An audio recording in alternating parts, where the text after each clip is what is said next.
అందరికీ నా ప్రత్యేక వందనాలు చెల్లించుకుంటూ ఉన్నాను. మరి ఈ వందనాలు. రోజు అనుకోకుండా నాకు దొరికిన అవకాశాన్ని బట్టి ప్రభువుని ఎంతైనా స్తుతిస్తూ ఉన్నాను. కనుక ఈ సమయంలో మరి హోస్ట్ చేస్తున్న సోదరికి కూడా నా ప్రత్యేకమైన వందనాలు. అలాగే వందనాలు కెజాంటి గారు సిస్టర్. నాకు కాలంలో ఫోన్ చేసి చెప్పారు ఈరోజు నేను మాట్లాడాలని. సో తప్పకుండా దేవుడే నడిపిస్తాడు తన ఆత్మ ద్వారా అని చెప్పి ప్రార్థన చేసుకొని మరి మాట ఇవ్వటం జరిగింది. ఒక చిన్న పాటను పాడి దాని తర్వాత వాక్యంలోనికి వెళ్దాం.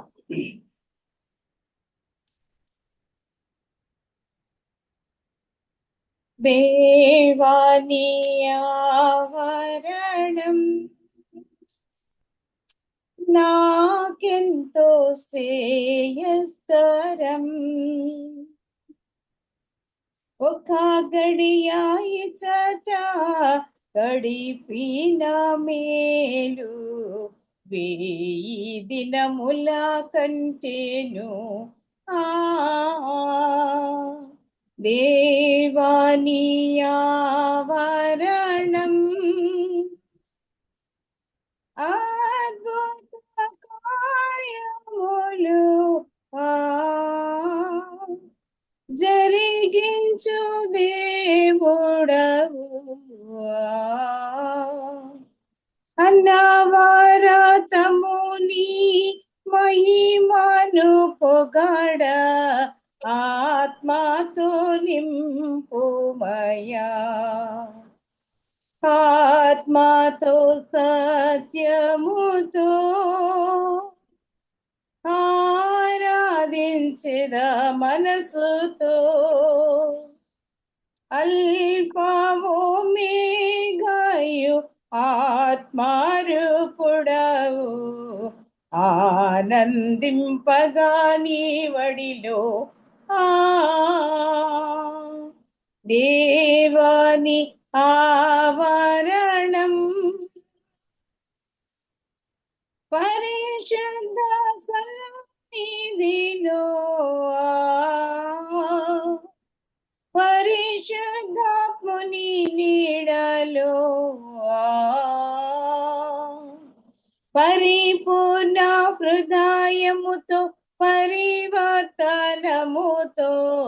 ప్రభు నీలా స్తుతించెదన్. మా దేహమే ఆలయం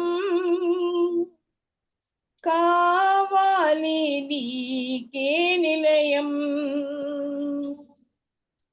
ప్రాణ ప్రియుడవు పదమూల చేరి పానార్పణము చేతుము. దేవాని ఆవరణం అత్యంత పరిశుద్ధమౌ నీదు గుణారమునా నివాసించుటకు యోగ్యతను సగి మమ్మో హెచ్చించితివి నీ దయన్. జుంటి ధారల కన్నాను తేనె మధురిమా కన్నాను, శ్రేష్టమౌనీదు వాక్కుల చేత మము తృప్తి పరచుమయా.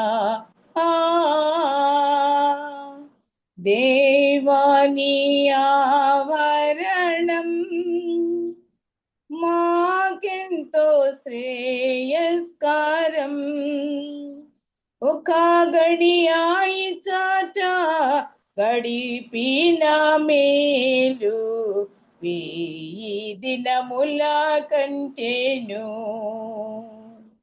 దేవాని ఆవరణం. వందనాలు సిస్టర్. వందనాలు సిస్టర్. థ్యాంక్ యూ అండి. మంచి చక్కటి పాట పాడి వినిపించిన మంచి సిస్టర్ గారికి వందనాలు. అవును, ఆయన ఆవరణం మనకు ఎంతో శ్రేయస్కరమైంది. నిజంగా ఒక దినం ఆయన సన్నిధిలో గడిపితే 1000 దినముల కంటే శ్రేష్టము. ఎంతో చక్కటి పాటలు వినిపించినారు. అద్భుత కార్యములు జరిగించే దేవుడు. నిజంగా ఆత్మతో సత్యంతో మనం ఆయన్ని ఆరాధించే వారంగా ఉండాలా. అల్ఫా ఒమేగా ఉన్న దేవుడుగా ఉన్నందుకై ఆయనకి ఎంతో వందనాలు. అంతేకాకుండా పరిశుద్ధ సన్నిధిలో పరిశుద్ధ ఆత్మని నీడలో పవిత్ర హృదయంతో పరిపూర్ణ హృదయంతో మనం దేవుని ఆలయంలో ఉంటే మనకెంతో శ్రేయస్కరము. మన ప్రాణప్రియుడైన దేవుణ్ణి ఆయన పాద పద్మములో చేరి మనం ఎప్పుడు కూడా ఆయన ఆరాధించే వారంగా, ఆయన వాక్యం జుంటె తేనెల కంటే మధురమైనది కాబట్టి అటువంటి వాక్కుల చేత మనం తృప్తిపరచబడి జీవించాలని ఎంతో చక్కటి పాటను వినిపించిన మర్సీ సిస్టర్ గారికి ఎస్తేర్ ప్రేయర్ వారియర్స్ తరపున వందనాలు చెల్లిస్తున్నాను. సిస్టర్ ఇప్పుడు మనకు వాక్యం వినిపిస్తారు. మంచిదండి. ప్రభువైన యేసుక్రీస్తు వారి శ్రేష్టమైన నామంలో అందరికీ నా ప్రత్యేకమైన వందనాలు తెలియజేస్తూ ఉన్నాను. మరి నన్ను ప్రేమించి మరొకసారి జ్ఞాపకం చేసుకొని ఈ ఉదయకాలంలో ఆంటీ నాకు ఇచ్చిన ఈ తరుణాన్ని బట్టి ప్రభువుకు మొదటిగా వందనాలు చెల్లిస్తూ ఉన్నాను. సారికి మీ ముందుకు రావటానికి ప్రభు ఎంతో గొప్ప మేలు చూపిస్తూ ఉన్నాడు. మరి మీరంతా అక్కడ నేను చూశాను కనుక అందరూ అనుభవజ్ఞులు, మరలా చాలా పెద్దవారు. వారి కంటే నేనేమంత అనుభవజ్ఞరాలను కాను. అయినా ప్రభు ఆయన చిత్తానుసారంగా ఆయన పనిముట్టిగా ఆయా స్థలాల్లో వాడుకోవటానికి కృప చూపిస్తూ, మరి పెద్దవారైన కెజియాంటీ గారు నన్ను ఎంతో ప్రోత్సహిస్తూ సంతోషంగా చక్కగా నవ్వుతూ మాట్లాడుతున్నప్పుడు నాకు ఎంతో కొంత ఎనర్జీ మళ్ళా పెరుగుతూ ఉంటుంది. కనుక అలాంటి పెద్దవారు మన మధ్య ఉండటం మనకి ఎంతో ఆశీర్వాదం. వారు మనకు కిరీటము వంటి వారు కనుక వారి కొరకు నేను ఎప్పుడు ప్రార్థన చేస్తూ ఉన్నాను. ఈ దినాన్ని మరి దేవుని వాక్యాన్ని ధ్యానం చేయటానికి నేను ఒక వచన భాగాన్ని ఎన్నిక చేసుకున్నాను. యెషయా గ్రంథము 11వ అధ్యాయము. యెషయా గ్రంథము 11వ అధ్యాయము మొదటి వచనాన్ని ఒకసారి చదువుదాం. యెషయా మొద్దు నుండి చిగురు పుట్టును, దాని వేరుల నుండి అంకురము ఎదిగి ఫలించును. ఈ చిన్న మాటను ధ్యానం చేసే ముందు సహాయం కొరకు ప్రభువుని ఒక మాట అడుగుదాం. కరుణా సంపన్నుడైన మా తండ్రి, మా నోటి మాట హృదయ ధ్యానములు మీకు అంగీకారంగా ఉండులాగున సహాయమును దయచేయండి. ఇదిగో వాక్యం నీది, మీరే మీ స్వరాన్ని వినిపించండి. ఒక మనిషి మాట్లాడట ద్వారా ఏ మానవుడు మారు మనసు పొందడు, జీవితాలు మార్చబడవు. కానీ ప్రభువా మీరు మాట్లాడండి. మీ మెల్లనైన స్వరాన్ని, మీ ప్రేమ కలిగిన స్వరాన్ని ప్రభువా మీరు వినిపింపచేస్తే మా ఆత్మలకు ఆశీర్వాదం, ఉజ్జీవం. మా జీవితాల్లో ప్రభువా మేము చేయవలసిన అనేకమైన పనులకు నాయన ఎంతో బలమును చేకూర్చే నీ దివ్యమైన సంగతులు ప్రభువా నీ జీవ గ్రంథంలో నుండి మేము ధ్యానం చేస్తున్నాం. ప్రభువా సహాయమును దయచేయండి. మీరు ఇన్ని సంవత్సరాలుగా నాయన ఎస్తేర్ ప్రేయర్ వారియర్స్ గ్రూప్ను మీరు జ్ఞాపకం చేసుకొని పెద్దవారైన కెజియాంటీ గారిని ప్రభువా మీరు వాడుకుంటూ నాయన బలమైన సాధనముగా, శరీరము బలహీనమే కానీ ప్రభువా ఆత్మసిద్ధంగా మీరు చేస్తూ ఏ దినానికి ఆ దినం నూతన జీవాన్ని, నూతన ప్రోత్సాహమును మీరు అందిస్తూ నడిపిస్తున్నందుకు మీకు వందనాలు చెల్లించుకుంటున్నాం. ఇన్ని దినాలు నిరాటంకంగా జరుగుతున్న ఈ సేవను ప్రభువా నాయన అపవాది ఆటంకపరచకుండా సహాయమును దయచేయండి. ప్రతి విషయంలో మీ సంపూర్ణమైన నాయన నీ కార్యమును, దయగలిగిన నీ కృపను ప్రభువా మాకు దయచేసి మహిమ పొందుకొనుమని. ఇదిగో నాయన నిష్ప్రయోజనరాలను, ఎందుకు పనికిరాను ప్రభువా, జ్ఞానము లేని దానను నాయన, బలము లేని దానను ప్రభువా అయినా మీరు నాయన మీ బలమైన చేతి చేత బలపరుస్తూ నడిపిస్తూ నాయన మీరు వాడుకుంటున్న విధానం బట్టి నీకు వందనాలు చెల్లించుకుంటున్నాను.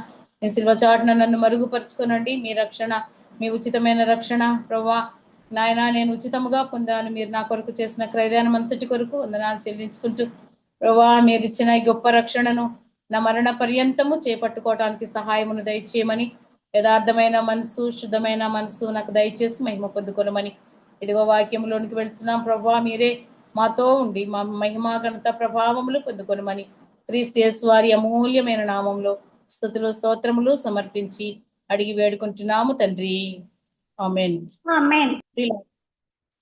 ఈ యొక్క యెషయా గ్రంథము 11వ అధ్యాయము మరి మొదటి వచనంలో యెషయా మొద్దు నుండి చిగురు పుట్టును, దాని వేరుల నుండి అంకురము ఎదిగి ఫలించును అనే మాటను మనము ధ్యానం చేస్తున్నాం. ఇది కొంత నేనంత డీప్ గా సమయం లేకపోయినా ఉన్నంత సమయంలో కొంతవరకు మీ ముందుంచాలని ఆశపడుతున్నాను. ఈ దినాలు ప్రపంచం యావత్తు కూడా యేసుక్రీస్తు ప్రభువారి జన్మదినాన్ని పురస్కరించుకొని అనేకమైన సంగతులు సంఘాలలో, సమాజంలో, దేశాలలో, రాష్ట్రాలలో జరుగుతున్నాయి. ఇదే సమయంలో హింస కూడా జరుగుతుంది, క్రైస్తవుల పైన దాడులు కూడా జరుగుతూ ఉంది. అయితే మరి ప్రభు రాకడ పర్యంతము ఆయన మనకిచ్చిన ఆజ్ఞ ఏంటంటే, మీరు సర్వలోకమునకు వెళ్ళి సర్వ సృష్టికి సువార్తను ప్రకటన చెయ్యండి అన్నాడు. మరి ఈ ప్రకటన చేస్తున్న ఈ తరుణంలో ఇలాంటి ఒక్క పండుగ, ఏదో సంవత్సరానికి ఒకసారి క్రిస్మస్ వస్తుంది కనుక ఈ దినమే పండుగ, ఈ దినమే సంతోషం, ఈ దినమే ఇంకా మనం అన్ని విధాలైనటువంటి కార్యాలు ఈ దినాన్నే చేసుకోవటం అనేది సరి అయినది కాదని నేను భావిస్తున్నాను.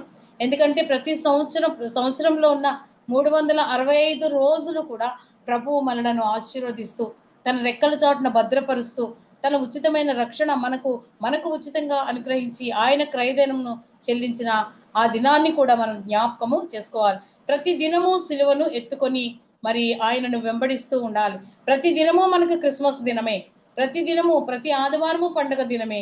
కానీ ప్రత్యేకంగా లోకము విశ్వాసులు అవిశ్వాసులు కలిపి చేసుకునే పండగలాగా, ఇదొక లోక ఆచారమైన పండగలాగా చేస్తుంటారు. కానీ అది దేవుని దృష్టికి యోగ్యమైనది కాదు. కానీ ఈ దినాల్లో ప్రభు యొక్క ఆ యొక్క రక్షణ లేదా ఆ జన్మము ఈ లోకంలోనికి ఎందుకు వచ్చాడు, ఎలా వచ్చాడు అనే రక్షణ సువార్తను కూడా ఈ విధంగా మనం అనేక మందికి వెదజల్లవలసిన అవసరత ఎంతైనా ఉంది. నేను కూడా అదే చేస్తాను. ఎక్కడికి వెళ్ళినా దేవుని యొక్క రక్షణ సువార్త ఖచ్చితంగా అందరూ అంతటా మారు మనసు పొందాలని దేవుని ప్రణాళిక అయి ఉండగా, మనము దేవుని ప్రణాళికలో ఉన్నాము కనుక ఆయన రక్షణ సువార్తను మనము సర్వ సృష్టికి అందించవలసిన బాధ్యత మన పైన ఉంది. దానిలో భాగంగానే అసలు యెషయి మొద్దు నుండి చిగురు అని ఎందుకు అన్నారు అనంటే, దీనిని ఒక 2 విధాలుగా చేస్తే, ఒకటి యెషయి మొద్దు, రెండవది చిగురు. మొద్దు నుంచి అంటే మొద్దుగా కాబడినటువంటి దాని నుండి ఒక చిగురు అంకురము బయటికి వచ్చింది. అది ఎలాగో, అసలు మొద్దు ఎవరిని గురించి మాట్లాడారు, అసలు ఈ యెషయి ఎవరు అని చూస్తే, యెషయి వేరు, యెషయా వేరు కదా. యెషయి అంటే దావీదు యొక్క వంశం. యెషయి దావీద్ ఏమన్నా ఏమన్నా ప్రాబ్లం అయిందండి? ఏం లేదు కదా. ఓకే. యెషయి ముద్దు అంటే యెషయా ప్రవక్త ఉన్నాడు. ఆయన ఆహాజు రాజు యొక్క కుమారుడు. యెషయా గ్రంథము 1వ అధ్యాయం 1వ వచనంలో అది మనకి కనిపిస్తుంది. మరి యెషయి ఎవరు? బోయాజు అంటే రూతు దగ్గరికి వెళ్ళాలి. రూతు గ్రంథము 4వ అధ్యాయం 21వ వచనంలో చూస్తే యెషయి ఎవరు అనేది మనకి తెలుస్తుంది. రాహాబు మరి షల్మాను వారికి పుట్టినటువంటి కుమారుడు బోయజుకు పుట్టిన కుమారుడు ఓబేదుకు పుట్టిన కుమారుడు యెషయికి పుట్టిన కుమారులలో దావీదు ఒకడు. మరి అహాజు రాజు యొక్క కుమారుడైన యెషయి వేరు, ఈ యొక్క యెషయి వేరు. ఆయన యెషయా ప్రవక్త, పెద్ద ప్రవక్త. యెషయి బోయాజు యొక్క మనుమడిగా మనం రూతు గ్రంథం నుండి నేర్చుకుంటున్నాం. మరి మొద్దు అన్నారు కదా, అసలు ఈ మొద్దుని దేనికి సూచించారంటే యెషయా వంశావళికి లేదా దావీదు వంశావళికి, ఆ రాజ్యానికి లేదా ఆ కుటుంబానికి ఒక మొద్దుగా ఆ దానిని చూపిస్తూ ఉన్నారు.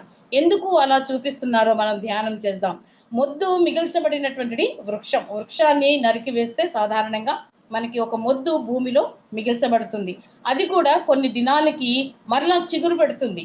దానికి చిగురు పెట్టి దానికి అంకురం వేసి దానికి కొమ్మలు వచ్చి ఎదిగి ఫలిస్తుంది.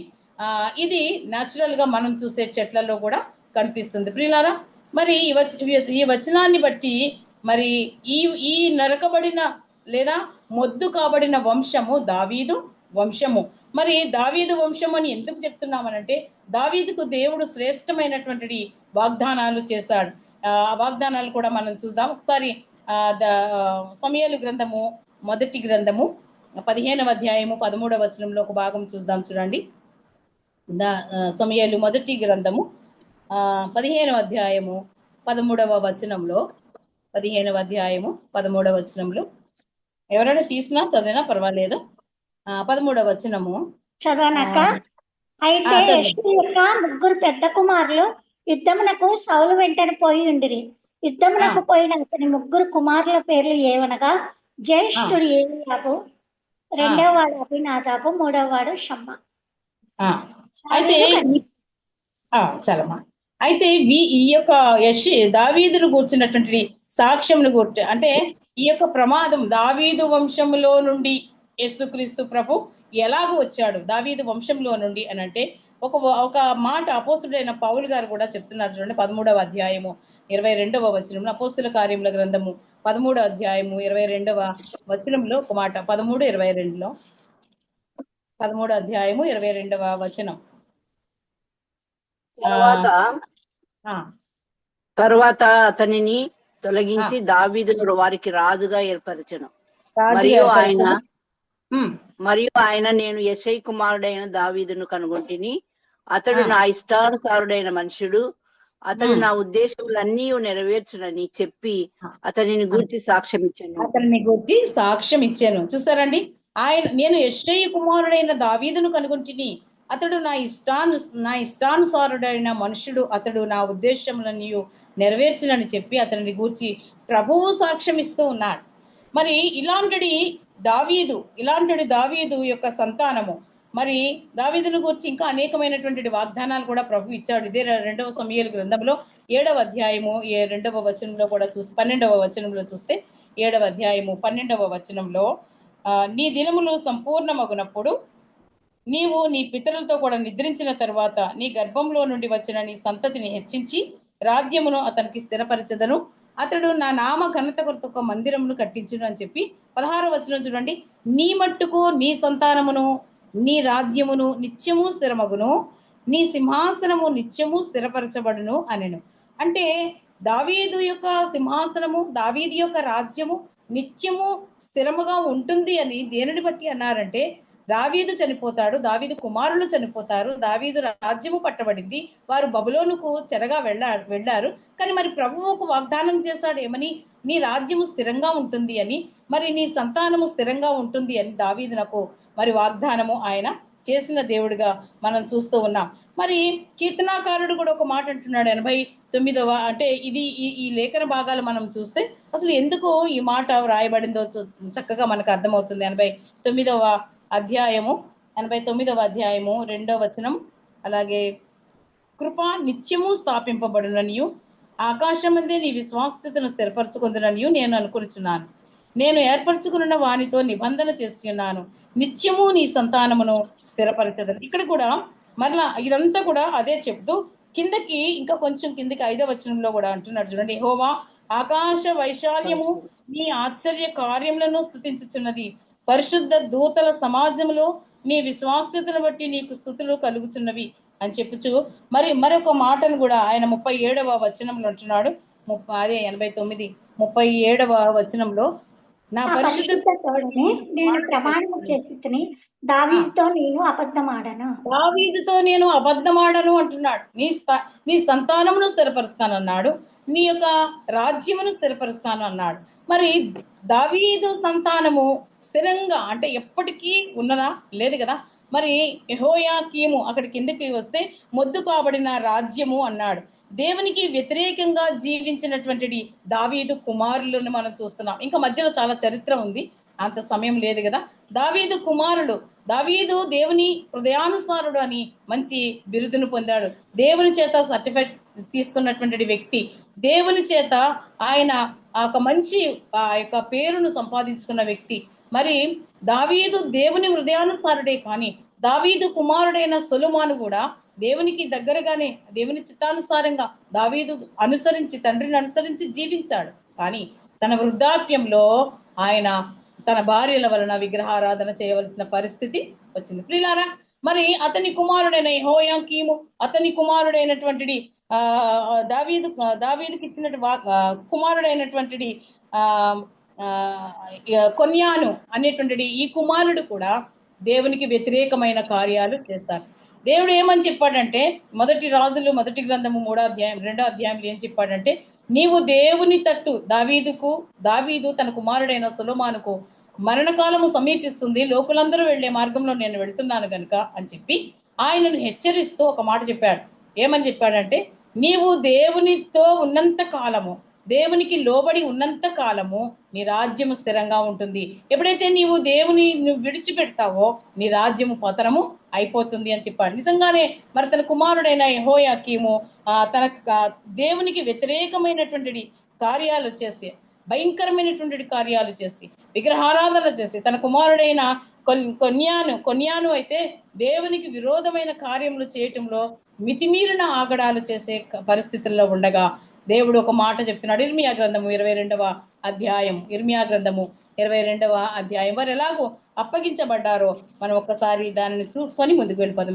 23వ అధ్యాయంలో 22వ అధ్యాయం క్షమించండి, 3వ వచనం, 22:3 ఇర్మియా గ్రంథము 22వ అధ్యాయం. మీరు నీతి న్యాయములను అనుసరించి ఆజ్ఞ ఇచ్చుచున్నాడు, మీరు నీతి న్యాయములను నేను చదువుతాను చూడండి. యెహోవా ఇలాగూ ఆజ్ఞ ఇచ్చుచున్నాడు, మీరు నీతి న్యాయములను అనుసరించి నడుచుకునుడి, దోచుకొనబడిన వారిని బాధపెట్టు వారిని చేతిలో నుండి విడిపించుడి, పరదేశులను తండ్రి లేని వారిని విధవరాండ్రను బాధింపకుడి, వారికి ఉపద్రవము కలుగజేయకుడి, ఈ స్థలములలో నిరపరాధుల రక్తము చిందింపకుడి అని చెప్తుంటే వీరేం చేస్తారంటే వారు ఏ పనిని చేయొద్దని ప్రభు చెబుతున్నాడో అదే పనిని వారు చేశారు. ప్రియులారా, వారు అక్కడ నుండి మరి దిగజారిపోయినటువంటి స్థితిలో ఉండగా ప్రభువు మరలా వాళ్ళతో మాట్లాడుతున్నాడు. 24వ వచనంలో అంటున్నాడు, యెహోవా సెలవిచ్చినది ఏమనగా, యూదారాజైన యెహోయాకీము కుమారుడగు కొన్య నా కుడి చేతికి శిఖ ఉంగరముగా ఉండినను దాని మీద నుండి నిన్ను ఓడవేసదనని నా తోడని ప్రమాణము చేయుచున్నాను. నీ ప్రాణమును ఎవరు తీయజూచుచున్నారో, నీవెవరికి భయపడుచున్నావో వారి చేతికి, అనగా బబులోను రాజైన నెబుకద్నెజరు చేతికిని కల్దీయుల చేతికిని నిన్ను అప్పగించుచున్నాను. ఇది వారికి జరిగిన శిక్ష. ఇక్కడ నుండి ఆ యొక్క వృక్షము నరికివేయబడుచు ఉన్నది. ప్రియులారా, ఆ యొక్క దావీదు వంశ వృక్షము అక్కడికి నరికివేయబడింది, అక్కడికి మొద్దుగా మార్చబడింది. ఇక్కడ నుంచి నీవెవరికి భయపడుతున్నావో, ఎవరంటే నీవు నీ ప్రాణ భయంతో బాధపడుతున్నావో, ఎవరు నీ ప్రాణాన్ని తీస్తారని నువ్వు భయపడుతున్నావో ఆ యొక్క రాజు నిన్ను తన యొక్క బానిసగా తీసుకొని వెళ్తాడు అన్నారు. మరి నిన్నును నీవు కనిన తల్లిని, ఎంత భయంకరమైన మాట చూడండి కింద, నిన్ను కనిన తల్లిని నీ జన్మ భూమి కాని పరదేశంలోనికి విసిరివేసదను, మీరు అక్కడనే చచ్చెదరు అన్నాడు. అంటే నరికివేయబడిన మొద్దు ఇక్కడ చిగురించి పెద్ద వృక్షముగా ఉన్నటువంటి ఈ యొక్క వృక్షము నరికివేయబడింది, అక్కడ మొద్దుగా చేర్చబడింది. కానీ దావీదుకు దేవుడు ఒక గొప్ప వాగ్దానం ఇచ్చాడు కదా. వాగ్దానము ఇచ్చిన దేవుడు నమ్మదగినటువంటి దేవుడు. నీ సంతానమును నేను అభివృద్ధి చేస్తాను అన్నాడు. నీ సంతానమును నేను స్థిరపరుస్తాను, నీ రాజ్యమును స్థిరపరుస్తాను అన్న దేవుడు మరి నమ్మదగిన వాడు కాదా? ఎందుకు మరి ఇలాగూ మారింది అని అంటే, దేవునికి వ్యతిరేకంగా ఎప్పుడైతే జీవిస్తామో ఆయన ఇచ్చిన మాటను తిరిగి తీసుకునే దేవుడు కాదు. కానీ మనలను సరిచేయటానికి కొన్నిసార్లు ప్రభు మరి మనకు కొన్ని ఇబ్బందులు కలుగుతాం, మనం చూస్తూనే ఉంటున్నాం. ఇక్కడ రాజైన యెహోయాకీము యొక్క కుమారునితో అంటున్నాడు, నీ ప్రాణమును ఎవరు తీయజూచుచున్నారో, నీవెవరికి భయపడుచున్నావో వారి చేతికి, అనగా బబులోను రాజైన నెబుకద్నెజరు చేతికి, కల్దీయుల చేతికి నిన్ను అప్పగిస్తున్నాను, జాగ్రత్త. నేను ఉండమన్న రీతిగా నువ్వు ఉండలేదు, నీవు నాకు విరోధమైన కార్యము చేస్తున్నావు, నేను ఈ సంతానాన్ని స్థిరపరుస్తానని చెప్పాను అని చెప్పి దేవునికి అసాధ్యమైనది ఏదీ లేదని నిరూపించుకోవటానికి ప్రభువు వీరిని శత్రు రాజులకు అప్పగించిన ఆయన రాజ్యమును స్థిరపరచడానికి, ఆయన రాజ్యము ఎవరి ద్వారా స్థిరపరచబడుతుందో, ఎవరు నిజమైన దావీదు చిగురో, ఏ మొద్దు నుండి చిగురు పుట్టాలో దేవుని సంకల్పము, ఆయన ప్రణాళికలు అగోచరమైనటువంటివి. అవి మన కన్నులకు కనిపించవు. మనం ఎన్నోసార్లు అనుకుంటున్నాం, మనం ఏదో పని చేయాలనుకుంటున్నాం, మనం ఏవో తలంపులు కలిగి ఉన్నా మన తలంపులన్నీ తారుమారు అయిపోతాయి. ఎందుకంటే దేవుని ప్రణాళిక వేరు. ఆయన ప్రణాళిక ఆ ప్రభు అయిన యేసుక్రీస్తును వచ్చి ఈ యొక్క లేఖన భాగము వ్రాయబడి ఉంది. అందుకే ఆయన ప్రణాళికలో దేవుడు చక్కగా వాడుకుంటూ ఉన్నాడు. మరి ఈ యొక్క అందుకే యెషయి మొద్దు నుండి యేసు జననము ద్వారా చిగురించినటువంటి ఆ చిగురు యేసుక్రీస్తు ప్రభువే. ఎవరండి? ఆ మొద్దు నుండి, ఏ మొద్దు? దావీదు వంశపు మొద్దుగా మార్చబడింది. వారు చెరగా వెళ్ళిపోయినారు, అక్కడ ఒక మొద్దు ఉంది, ఇప్పుడు అది చిగురిస్తుంది. ఎవరి ద్వారా చిగురిస్తుంది? యేసుక్రీస్తు ప్రభు ద్వారా చిగురిస్తుంది. ప్రియ సోదరి, ఒకవేళ మీ జీవితము, నా జీవితంలో చిగురించవలసిన జీవితము మొద్దుగా మార్చబడిందా? అయితే ప్రభు అయిన యేసుక్రీస్తు ఆయన నిన్ను చిగురింప చేయటానికి ఇష్టపడుతున్నాడు. ఆయనే మనకు చిగురు, ఆయనే మనల్ని చిగురింప చేయగలిగిన వాడు. మనకు అంకురముగా మార్చి ప్రభు ఈ లోకానికి ఆయన బాలుడుగా ఈ లోకానికి రావాల్సిన అవసరత ఏర్పడింది. పిల్లారా, ఇది అనాది సంకల్పంలో దేవుడు భూమికి పునాది వేయబడక మునిపే నీ కొరకు నా కొరకు దాచించిన రక్షణను ఆయన మనకు కనులారా చూపించటానికి ఆయన పరమును విడిచి భూలోకానికి వచ్చాడు. ఎండిపోయిన మొద్దు నుండి ఒక చిగురుగా వచ్చాడు. ఎండిపోయిన మొద్దు నుండి అంకురముగా బయటికి రావటం అదే యేసుక్రీస్తు. ఆ చిగురు యేసుక్రీస్తు ప్రభువే అని తెలుసుకోవాలి. ఈ ఏర్పాటులో భాగంగా మరియను ఏర్పాటు చేసుకున్నాడు. ఈ ఏర్పాటులో భాగంగా మరియ యొక్క గర్భాన్ని ఏర్పాటు చేశాడు. అలాగే సంకల్పంలోనే ఆమె ఆయన సంకల్పంలో ఆయన ప్రణాళికలో ఉంది. ఈ దినాల్లో నేను ఒక ఊరు వెళ్తే అక్కడ చెప్పారు, అమ్మా ఇక్కడ చాలా మంది మరియను ఆరాధన చేసేవారు స్త్రీలలో ఉన్నారు, దయచేసి మీరు వారికి కొన్ని హెచ్చరికలు ఇవ్వండి, వారు ఎందుకు అలా చేస్తున్నారో మేము చెప్తుంటే వినట్లేదని. అప్పుడు నేను ఒక పాఠంగా మరియను, నా పాఠం కానే కాదు కానీ అప్పుడు తీసుకొని, అసలు మరియ ఎవరు, ఒక స్త్రీని దేవుడు ఎందుకు ఎన్నుకున్నాడు, ఒక పాత్రగా ఎందుకు ఆ దినాన్ని ఆమెను ఎన్నుకుంటూ ఈ దినాన్ని నిన్ను నన్ను ఎన్నుకుంటున్నాడు ఆయన సువార్తను ప్రకటించడానికి. మనం అందరం ఆయన చేతిలో పాత్రలము, పనిముట్లము కనుక మనము పనివారమే కానీ ఆరాధనకు యోగ్యులము కాదు. మన ఆరాధనకు యోగ్యుడు మన ప్రభువైన యేసుక్రీస్తే. నీవు నేను ఎలాగూ దేవుని పని చేస్తున్నామో మరియను కూడా దేవుడు తన పని కొరకు ఏర్పాటు చేసుకున్న ఒక పాత్ర మాత్రమే. ఆమె ఒక పాత్ర అంతే. ఆమె గర్భాన్ని ఆయన వాడుకోవటానికి ఇష్టపడ్డాడు పరిశుద్ధాత్మ ద్వారా. అందుకే లూకాసు వార్త 1వ అధ్యాయం 31వ వచనాన్ని ఒకసారి చూద్దాం. తీయండి, లూకాసు వార్త 1వ అధ్యాయము 31వ వచనము. లూకాసు వార్త 1:31, 1వ అధ్యాయము 31వ. ఇదిగో నీవు గర్భము ధరించి కుమారుని కని ఆయనకు యేసు అని పేరు పెట్టుదువు. ఆయన గొప్పవాడై సర్వోన్నతుని కుమారుడు అనబడును. చదవరామా? చాలమ్మా. ఇదిగో నీవు గర్భము ధరించి కుమారుని కని అని అన్నాడు. మరియా శుభవచనము వినగానే ఆమె భయపడింది కదండి. ఆ దూత లోపలికి వచ్చి ఆమెను చూచి, దయాప్రాప్తురాల, నీకు శుభము, ప్రభువు నీకు తోడై ఉన్నాడు అని చెప్పగానే ఈ శుభవచనం ఏమిటో అని ఆలోచించుకొని చుండగా మరియా భయపడకుము అన్నాడు.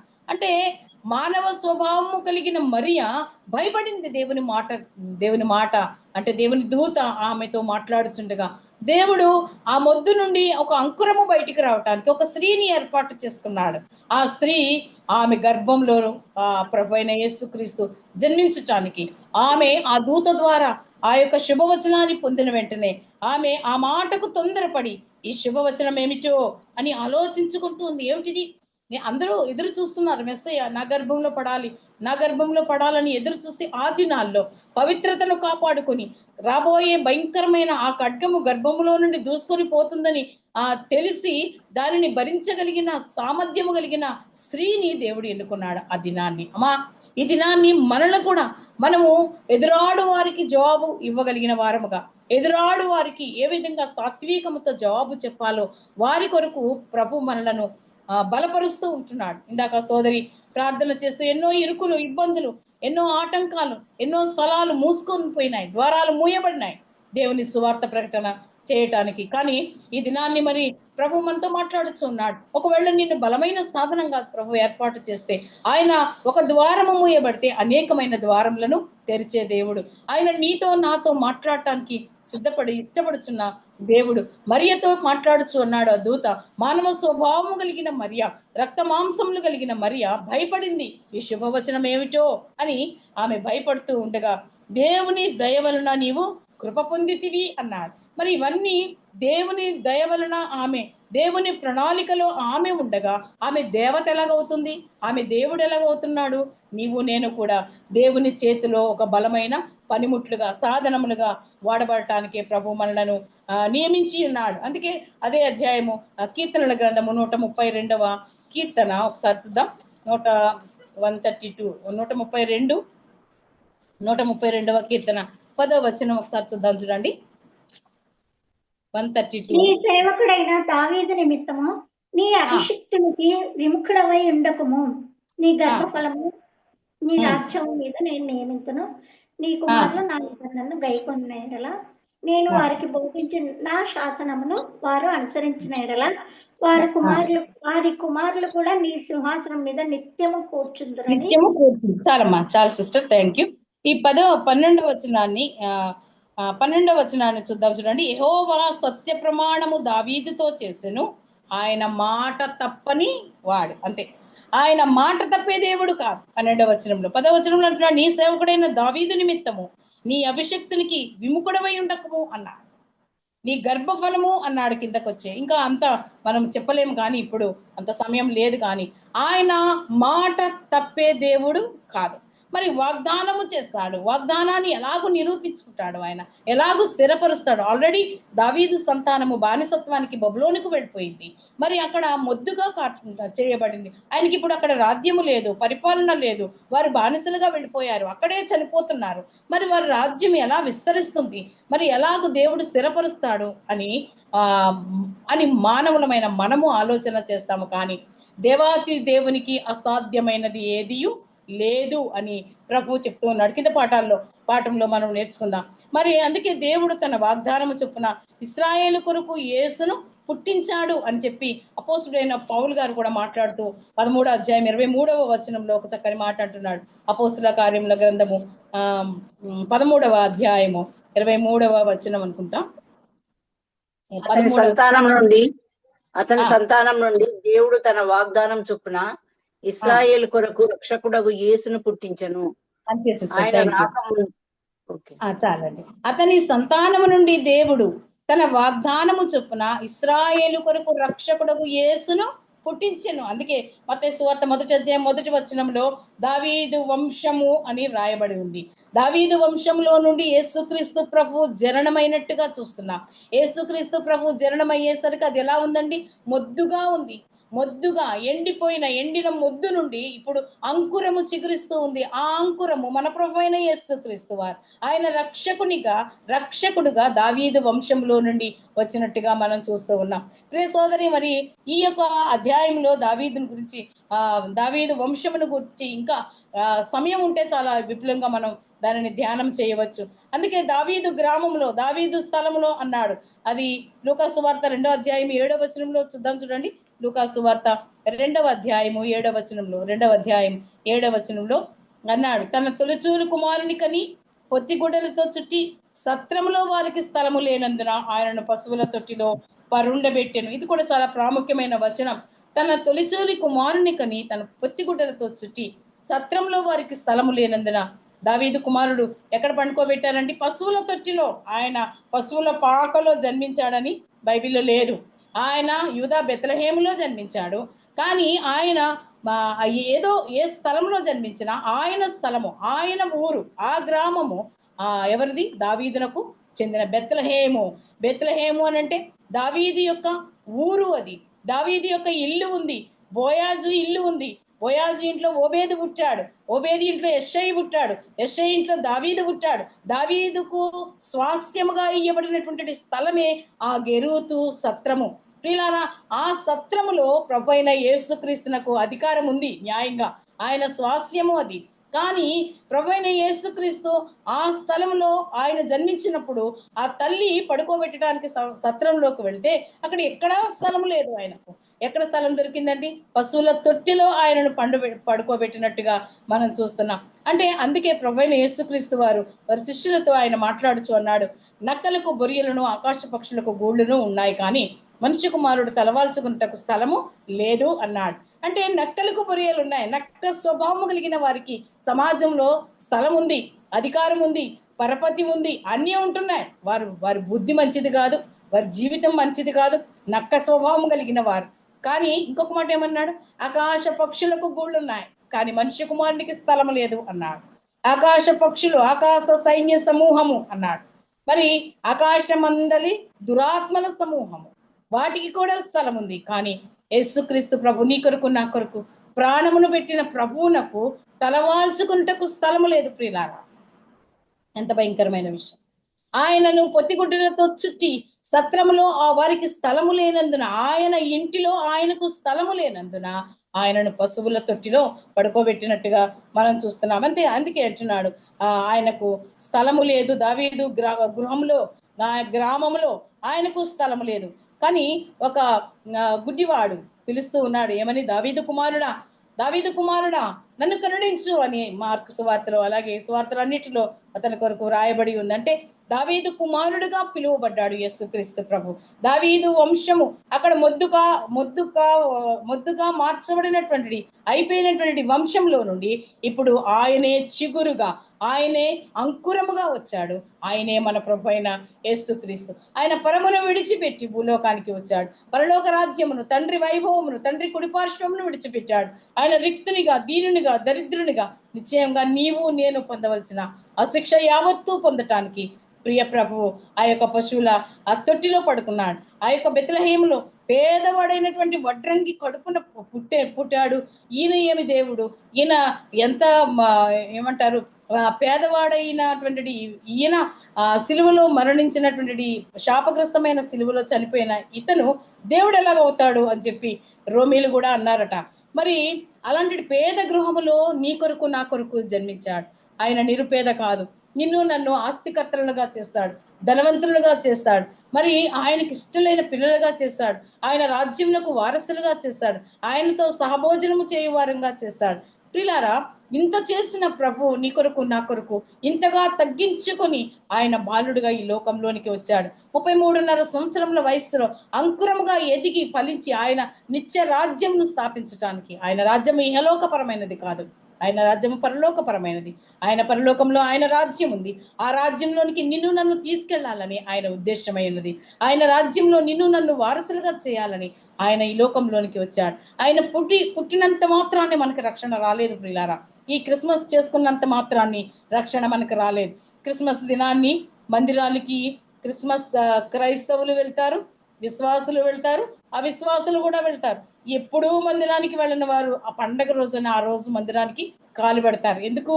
ఆ రోజు క్రిస్మస్ పండుగ. వారి జీవితాల్లో పండుగ అనేంత వరకే ఉంది, కానీ క్రిస్మస్ నిజంగా క్రీస్తు వారి హృదయాల్లో జన్మించలేడు. అప్పటికి ఇంకా వారు క్రీస్తును అంగీకరించలేదు.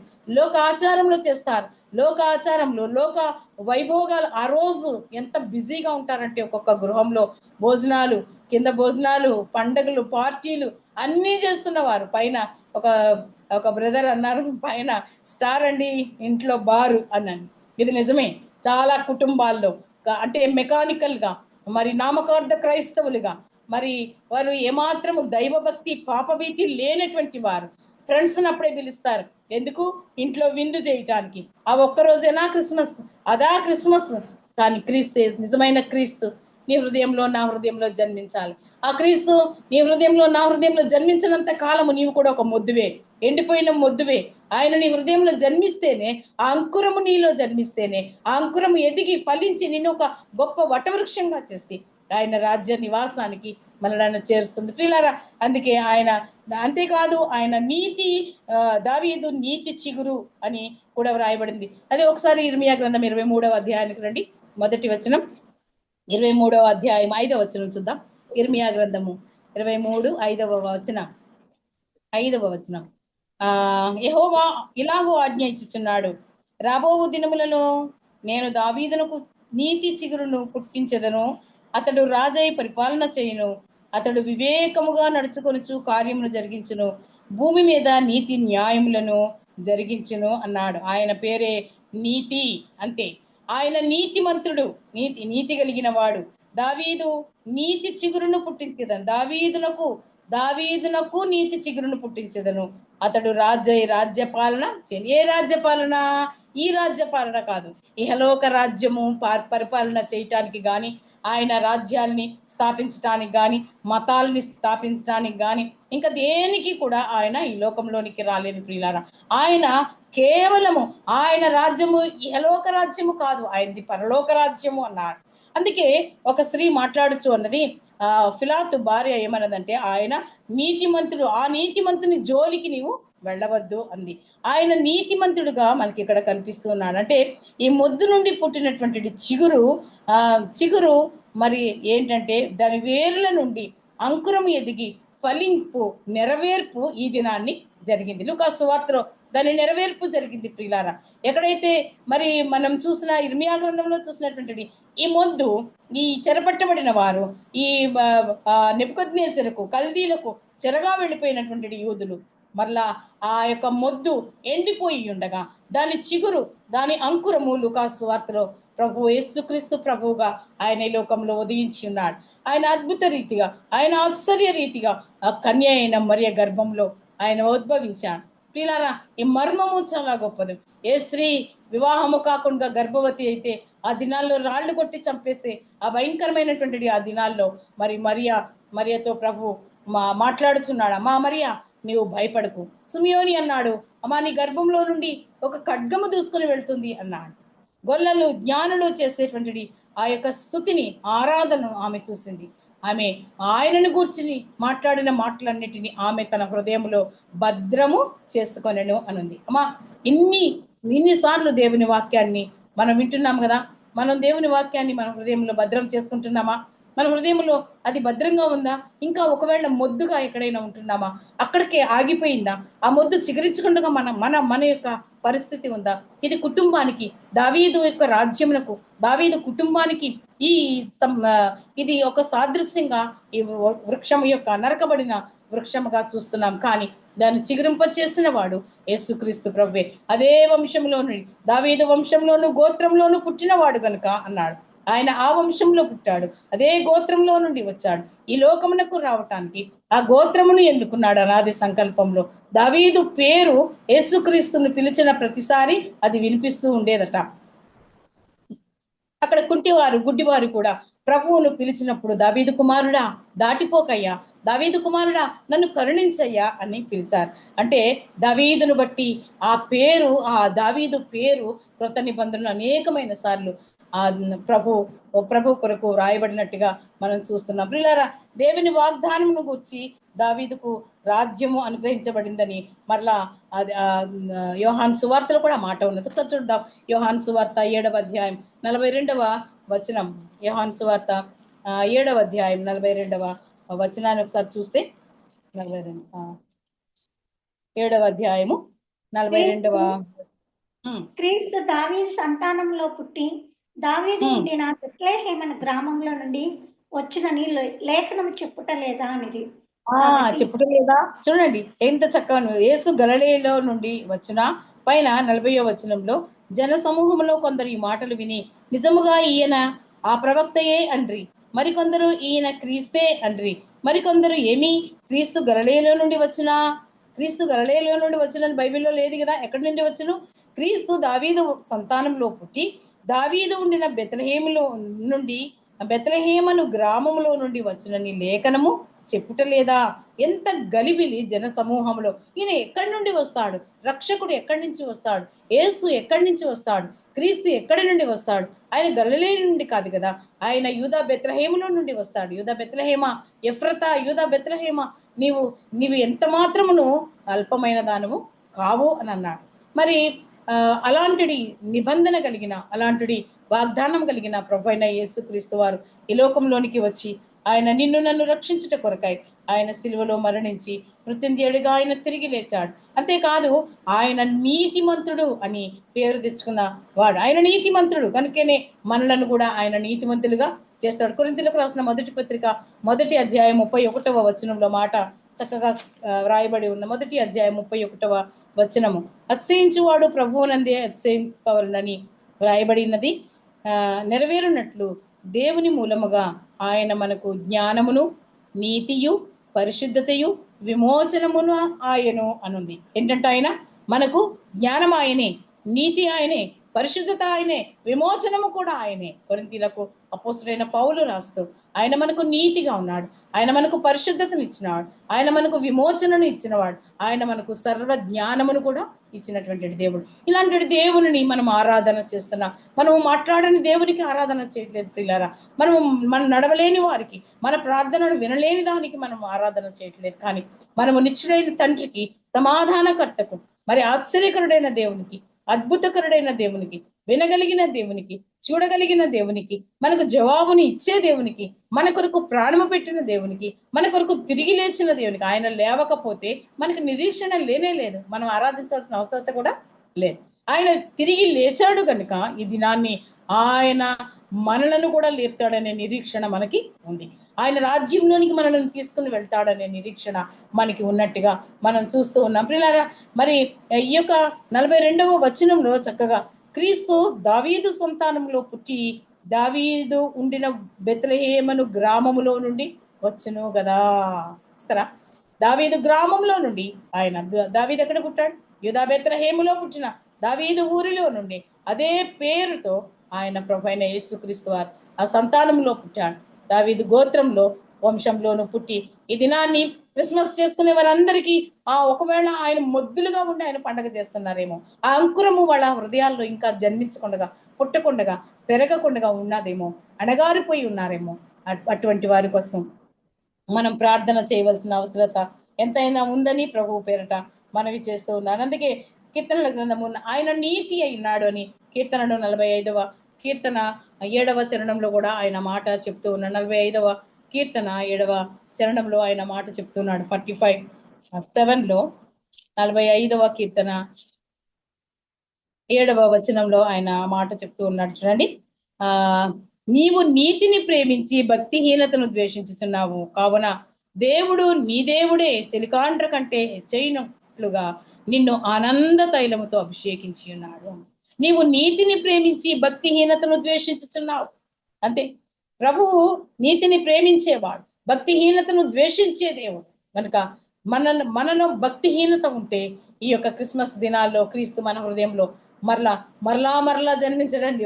ఒకటేసారి మన హృదయంలో జన్మించాడు అని అంటే మనం ఇంకొకసారి మనం వెనకకి తిరిగి వెళ్ళకూడదు. మనము కుక్క తన వాంతికి తిరిగినట్లుగా, పంది బురదలో దొరలటానికి వెళ్ళినట్టుగా, ఒకవేళ క్రైస్తవులు విశ్వాసం అని పెద్ద మేము అనుభవం కలిగిన వారమని, మేము చాలా వాక్యం మాకే తెలుసు అని అనుకుంటున్నాం. కానీ మన నడవడికలో, మన ప్రవర్తనలో, మన వేషములో, మన మాటలో, మన ప్రేమలో, మన నడకలో ప్రభు యొక్క స్థితి మనకు ఉందో లేదో. ఆయన ఉద్భవించి ఉంటే మనం అలా నడవం, అలా మాట్లాడం. ఆయన సాత్వికుడు, దీన మనసు కలిగినటువంటి వాడు.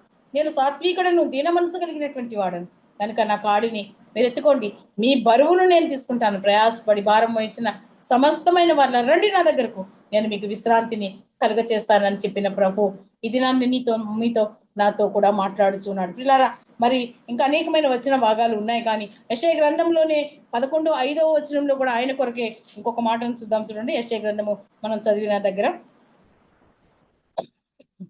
11వ అధ్యాయం 5వ వచనం, అతని నడుమునకు నీతియు అతని తుంట్లకు సత్యమును నడికట్టుగా ఉండును అంట. అతని నడుమునకు నీతి, ఆయన నీతిని ధరించేవాడు. నీతి అని మయమరు మనము కూడా ధరించుకోవాలని ప్రభు మనకి హెచ్చరిస్తూ ఉన్నాడు. పిల్లారా, మనము నీతిమంతులముగా ఉండాలని ప్రభు కోరుచూ ఉన్నాడు. మనము నీతిని అనుసరించిన వారముగా ఉండాలని ప్రభు కోరుచూ ఉన్నాడు. ఎందుకంటే నేను నీతిమంతుడను కనుక నన్ను వెంబడించువారు ఎలా ఉండాలట? నీతిగా బ్రతకాలని ప్రభువు సెలవిస్తూ ఉన్నాడు. యెషయా గ్రంథము 59వ అధ్యాయం 17వ వచనం చూద్దాం. చూడండి, 59వ అధ్యాయం యెషయా గ్రంథము 59వ అధ్యాయము 16-17 వచనాలు. 59వ అధ్యాయము. సంరక్షకుడు లేకపోవట ఆయన చూచెను, మధ్యవర్తి లేకుండా చూచి ఆశ్చర్యపడెను. కాబట్టి ఆయన బాబు ఆయనకు సహాయము చేసెను. ఆయన నీతియే ఆయనకు ఆధారమగును. నీతియే ఆయనకు ఆధారమగును. నీతిని కవచముగా ఆయన ధరించుకొనెను. రక్షణను తల మీద శిరస్త్రాణంగా ధరించుకొనెను. అంతేనండి. నీతి చాలమ్మా, థ్యాంక్ యూ సిస్టర్. ఆయన నీతియే ఆయనకు ఆధారం. అంతే, ఆయనను ఆదరించే వారు ఎవరు లేరు. శిలువలో ఆయన 2 చేతులు చాచి ఆ దినమంతా ఆ భయంకరమైన ఎండలో ఆయన ఆకాశంనకు భూమికి మధ్యన వేలాడుతుండగా ఆయనను ఆదరించేవారు లేరు, ఆయనకు ధైర్యం ఇచ్చేవారు లేరు, ఆయనకు కనీసం కొన్ని నీళ్లు ఇచ్చేవారు కూడా లేరు. ఆయన నీళ్లు అడగగా ఆయన చేదును చిరకగా ఆయనకు అందించారు. కానీ ఆయన నీతియే ఆయనకు ఆధారం. ఈ దినాల్లో మనకి కూడా మనము మన నీతి మనకు ఆధారం కావాలి. మన నీతి ఎవరు? మన నీతి మన ప్రభు అయిన యేసుక్రీస్తు వారు. నీకు కష్టం వచ్చినా, శ్రమ వచ్చినా, బాధ వచ్చినా, హింస వచ్చినా, అట్టిది మరి ఏదైనా వచ్చినా మనలను నీతి అనే మన ప్రభువు, ఆయనే నీతిగా, ఆయనే ఆదరించువాడుగా, ఆయనే మనలను ధైర్యపరచువాడుగా ఆయన మనకున్నాడు కనుక మన నిరీక్షణ గొప్ప నిరీక్షణ కదా. అలాంటి నిరీక్షణ మనకుందా? అయితే మనము నీతిమంతుడైన యేసు ప్రభు మీద ఆధారపడుచున్నామా? ఒకవేళ ఇశ్రాయేలీలు ఆ రెల్లు వంటి ఆ ఫరో మీద ఆధారపడినట్టుగా ఒకవేళ మనం లోకస్తుల మీద ఆధారపడుతున్నామా? ధనం మీద ఆధారపడుతున్నామా? అందం మీద ఆధారపడుతున్నామా? ఇంకేదైనా పరపతి మీద ఆధారపడుతున్నామా? మన ఆధారము ఎవరి మీద ఉంది? మన ఆధారము మన ప్రభు అయిన యేసుక్రీస్తు వారే. అందుకే అంటున్నాడు, నా కొండ, నా కోట, నా ఆశ్రయదుర్గము, నా రక్షణ శృంగము ఆయనే అన్నాడు. నేను నమ్ముకొనుచున్న నా దేవుడు అన్నాడు. వేటకాలను ఊరిలో నుండి తప్పించే నా దేవుడు అన్నాడు. పిల్లరా, ఈ యొక్క సాయంకాల సమయంలో ప్రభువు మనతో మాట్లాడుచుండగా అసలు మన ఆధారము ఎవరి మీద ఉంది? ఇంకా కింద అన్నాడు, నీతిని కవచముగా ఆయన ధరించుకొని ఉన్నాడు, రక్షణను తల మీద శిరస్త్రాణముగా ధరించుకొని ఉన్నాడు. అవి మనకు అనుగ్రహించి ఉన్నాడు. ఆ రక్షణను శిరస్త్రాణముగా మనకు అనుగ్రహించి ఉన్నాడు. నీతి అనే మైమరువును మనకి ధరింపచేసి ఉన్నాడు. అందుకే ఆయనను నమ్మిన పిల్లలమైనటువంటి మనము ఆయన కొరకు జీవిస్తూ ఉండగా మరి ఆయన నమ్మదగిన దేవుడుగా మనకుంటున్నాడు. మనం ఒకవేళ మొద్దుగా ఉన్నామేమో, ఆ మొద్దు నుండి పుట్టిన యేసుక్రీస్తు ప్రభు మన హృదయంలో అంకురిచ్చాడా లేదా? నీ హృదయంలో ప్రభు అయిన యేసుక్రీస్తు అంకురముగా మొలిచాడా లేదా? ఆయన అంకురముగా ఉంటే ఆయన ఎదిగి ఫలించి ఒక విశ్వాసి ఎన్నో ఫలములను సంపాదించుకొని మరి పాడగలము, ప్రార్థించగలము, సహాయపడగలము, ఎవరికైనా మనం ఆదరించగలము, ధైర్యపరచగలము. ఇవన్నీ ప్రభు ఇచ్చిన తలాంతులే ప్రియులారా. మరి ఒకవేళ అలాంటి తలాంతులు నీకున్నాయా? నీవు ఈ యొక్క క్రిస్మస్ సంబరాల్లో ఒకవేళ మనం చేసుకుంటామో లేదో, ఆరాధన చేస్తున్నామో లేదో మనకు తెలియదు, కానీ క్రిస్మస్ ఆరాధనలో క్రీస్తు లేని ఆరాధన జరుగుతుంది. అక్కడ క్రీస్తునకు ఏమాత్రం కూడా స్థానము లేదు. కానీ మిగిలినవన్నీ ఉన్నాయి. డెకరేషన్స్ ఉంటాయి, భోజనాలు ఉంటాయి, అన్ని స్కిట్స్ ఉంటాయి, పాటలు ఉంటాయి, చాలా రమ్యంగా ఉంటుంది. కానీ నిజమైన క్రీస్తు అక్కడ కనిపించట్లేదు. ఆయన వెతుకుతూ ఉన్నాడు, నన్ను ఎప్పుడైనా పిలుస్తారేమో లోపలికి అని. కానీ ఆయనను లోపలికి పిలవట్లేదు. ఆయన బయటే నిలబడవలసి వస్తుంది. ఆయనదే పండగ, కానీ ఆ యొక్క ప్రభు అక్కడ ఉండట్లేదు. కారణం ఏంటి అనంటే హృదయంలో అనేకమైనవి నింపబడి ఉండగా ఆయన ఉండటానికి ఈ హృదయంలో స్థలం లేదు. పిల్లారా, ఈ దినాన్ని ఆయన అడుగుతున్నాడు, నీ హృదయంలో స్థలం ఉందా అన్నాడు. ఆ యొక్క చిన్నదాని ఇంటికి వచ్చినప్పుడు, అయాయేరు సమాజ మందిరపు అధికారి ఇంటికి వచ్చినప్పుడు ఆయన అడుగుతున్నాడు ఏమనంటే, నాకు స్థలం ఇయ్యుడి అని అడిగాడు. మీరు రమ్మంటే వచ్చాను ఆ బిడ్డను బాగు చేయాలని, కానీ నేను ఇంట్లోనికి రావటానికి స్థలము లేదు. ఈ దినాన్ని ఇలాగే చాలా మంది ప్రభు అంటే ఇష్టమే, మందిరానికి వెళ్తాం, అన్నీ చేస్తాం, బాగానే ఉంది, కానీ ఆయన మన హృదయంలోనికి రావటానికి మనం ఇష్టపడట్లేదు. కనుక ఈ యొక్క సమయంలో ప్రియ సోదరి, దేవుని వాక్యమును వింటున్నాం మనము. దేవుని కొరకు ఈ మాట చెప్పగలుగుతున్నామా? నా హృదయంలో ప్రభు ఉన్నాడు అని చెప్పగలుగుతున్నామా? అలాగూ చెప్తే ప్రభు మనతో ఉంటాడు. మరి ఈ దినాన్ని ఒకవేళ ఇంకా మన జీవితాల్లో ఎక్కడైనా మొద్దులుగా ఉన్నామా?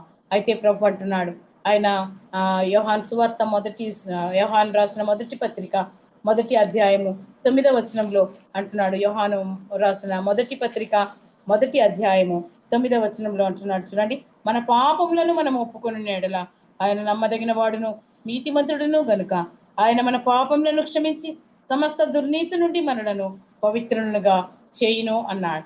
ఇదే మాట మనము అంగీకరిస్తే, మన పాపములను మనం ఒప్పుకుంటే ఆయన నమ్మదగిన దేవుడుగా, ఆయన మనలను నీతిమంతులుగా చేసేవాడుగా, ఆయన మన పాపములను క్షమించి సమస్తమైన దుర్నీతి నుండి మనలను పవిత్రులుగా చేసి తన బిడ్డలుగా, తన సొత్తుగా, సాంపాద్యముగా చేసుకోవటానికి ఇష్టపడుతున్నాడు.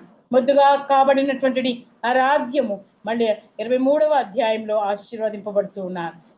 తర్వాత మీరు చదవండి, ఇర్మియా గ్రంథం 23వ అధ్యాయంలో చూస్తే మరలా తిరిగి ఆయన ఎలాగో ఆశీర్వదిస్తాడు, ఎలాగో రాజ్యాన్ని తిరిగి ఇచ్చాడు, మరి ఎలాగో వారు ఏ సింహాసనం ఆయన ఇస్తానని ప్రమాణం చేశాడు. ఏ అంకురము తిరిగి ఫలిస్తుందో, అంకురము ఎదిగి ఫలించిందో ఆ అంకురమే యేసుక్రీస్తు ప్రభుగా లూకాసు వార్తలో మనకి తెలియబడుచు ఉన్నది. ప్రియ సోదరి, ఇంకా ఆ అంకురము నీలో ఇంకా రాకుండా ఉంటే, నువ్వు ఇంకా ఆ ఎండిపోయిన మొద్దులాగానే ఉంటే, ఈ సాయంకాల సమయంలో ప్రభు మరొకసారి మనతో మాట్లాడుచున్నాడు. నీవు మొద్దువి కాదమ్మా, నిన్ను చిగురింప చేస్తాను. ఆ చిగురుని నేనే కనుక యేసయ్య అనే ఆ చిగురును నీ హృదయంలో ఉద్భవిస్తే ఆయన నిన్ను ఆశీర్వదిస్తాడు. తన బిడ్డగా, తన సొత్తుగా, తన సంపాద్యంగా చేసుకుంటాడు. ఇంకా ప్రభు అయిన యేసుక్రీస్తును అంగీకరించని వారు ఎవరైనా ఉంటే మీ హృదయాలను ప్రభువునకి ఇవ్వండి. ఆయన ఆయన ఇంకా ఎప్పుడు నన్ను హృదయంలోనికి పిలుస్తాడు అని ఎదురు చూస్తూ ఉన్నాడు. ఆయన మన హృదయంలోకి రావాలని ఆశ కలిగి ఉన్నాడు. కనుక మన ప్రభువు మనతో మాట్లాడుతూ ఉండగా మనము ఆయన స్వరానికి లోబడి ఉందా, ఆయన మనలో ఉద్భవించాలని, ఆయన అంకురముగా ఎదగాలని, ఆయన ఆయన మనలో ఉంటే మనం ఫలిస్తామని, మన ఫలము అధికమవుతుందని ప్రభు మాట్లాడుతూ ఉన్నాడు. అందుకే మన పాపములను మనమే ఒప్పుకోవాలి. ఒకవేళ నేను పాపం చేయలేదని మనం అబద్ధం చెప్తే మనలను మనమే మోసం చేసుకుంటున్నాం. ఈ దినాల్లో చాలా మంది అదే విధంగా ఉంటున్నారు. విచారకరమైన సంగతులు ఏమిటంటే అసలు సమాధానం లేకుండా క్రైస్తవులు అంటున్నారు, శాంతి లేకుండా మరి విరోధ భావముతోటి మరి ఆరాధన చేస్తున్నారు. ఎంత విచారకరం! వారిలో సాతాను పనిచేస్తూ ఉండగా మనసాక్షిని కట్టివేసి దేవుని ఆరాధన చేస్తున్నారు. కనుక ఈ సమయంలో అలాంటి వారంగా కాకుండా ప్రభు మనలను ఎన్నుకున్నాడు కనుక ఆత్మతోనూ సత్యముతోనూ ఆయనను ఆరాధన చేసేవారంగా, అంతేకాదు మన పాపములను మనం ఒప్పుకుంటూ ఏ దినానికి ఆ దినం మన పాత్రను కడుక్కొని శుభ్రం పరచుకోవాలి. ఎందుకంటే రేపటి దినం మనది కాదు. రేపు మనం ఉంటామో ఉండమో మనకు తెలియదు. అది ఈ దినమే సమయం ఉండగానే ఎప్పటికప్పుడు ఈ హృదయం అనే పాత్రను శుభ్రపరచుకొని, ప్రభా ఇదిగో ఈ పాత్రను శుభ్రపరచుకుంటున్నాను, ఎక్కడైనా మలినం ఉందేమో, డాగు ఉందేమో, మత్స ఉందేమో దయతో నన్ను చూడు ప్రభా, నాలో ఎండిపోయిన ఆ మొద్దు ఎక్కడైనా ఉందేమో ప్రభా, ఆ దాని నుండి నన్ను ఒక నూతనమైనటువంటి ఆ చిగురించినటువంటి ఆ వృక్షముగా నన్ను చేయి ప్రభా. మీరు నాలో ఉండండి ప్రభా, నన్ను నడిపించండి, నాలో నన్ను సరిచేయండి, నీకు ఆయాసకరమైన మార్గం ఉంటే తీసివేయండి అని మనం ప్రార్థన చేస్తే ఆయన నమ్మదగిన వాడును నీతిమంతుడును గనుక ఆయన మన సమస్త దుర్నీతి నుండి మనలను పవిత్రులుగా చేయును.